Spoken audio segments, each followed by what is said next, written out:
ಉತ್ತರ ಪ್ರದೇಶದ ಮಾಜಿ ಮುಖ್ಯಮಂತ್ರಿ ಕಲ್ಯಾಣ್ ಸಿಂಗ್ ಅವರ ಪಾರ್ಥಿವ ಶರೀರಕ್ಕೆ ಗೌರವ ಸಲ್ಲಿಸುವಾಗ ರಾಷ್ಟ್ರಧ್ವಜವನ್ನ ಅವಮಾನಿಸಿದ ಆರೋಪದ ಮೇಲೆ ಬಿಜೆಪಿ ರಾಷ್ಟ್ರೀಯ ಅಧ್ಯಕ್ಷ ಜೆಪಿ ನಡ್ಡಾ ವಿರುದ್ಧ ಪ್ರಕರಣ ದಾಖಲಿಸಲಾಗಿದೆ.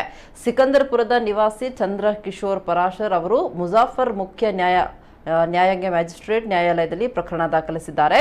ಆಗಸ್ಟ್ 22ರಂದು ಅಂತ್ಯಕ್ರಿಯೆಗೂ ಮುನ್ನ ಕಲ್ಯಾಣ್ ಸಿಂಗ್ ಅವರ ಪಾರ್ಥಿವ ಶರೀರದ ಮೇಲೆ ಹೊದಿಸಿದ್ದ ತ್ರಿವರ್ಣ ಧ್ವಜದ ಮೇಲೆ ಬಿಜೆಪಿ ಧ್ವಜವನ್ನ ಇಟ್ಟಿದ್ರಿಂದ ಅವರು ರಾಷ್ಟ್ರಧ್ವಜಕ್ಕೆ ಅಗೌರವ ತೋರಿದ್ದಾರೆ ಅಂತ ಆರೋಪಿಸಿದ್ದಾರೆ. ಬಿಜೆಪಿ ಇದನ್ನ ಉದ್ದೇಶಪೂರ್ವಕವಾಗಿ ಮಾಡಿದೆ. ನಡ್ಡಾ ಅವರ ಈ ಕೃತ್ಯ ರಾಷ್ಟ್ರಧ್ವಜಕ್ಕೆ ಮಾಡಿದ ಅವಮಾನ ಅಂತ ದೂರಿರುವ ಅರ್ಜಿದಾರರು ತಮ್ಮ ಅರ್ಜಿಗೆ ಪೂರಕವಾಗಿ ಕೆಲವು ಚಿತ್ರಗಳನ್ನು ಸಹ ಸಲ್ಲಿಸಿದ್ದಾರೆ. ಪ್ರಕರಣದ ವಿಚಾರಣೆಯನ್ನ ಕೈಗೆತ್ತಿಕೊಳ್ಳುವ ಕುರಿತು ನ್ಯಾಯಾಲಯ ದಿನಾಂಕ ನಿಗದಿಪಡಿಸಿಲ್ಲ.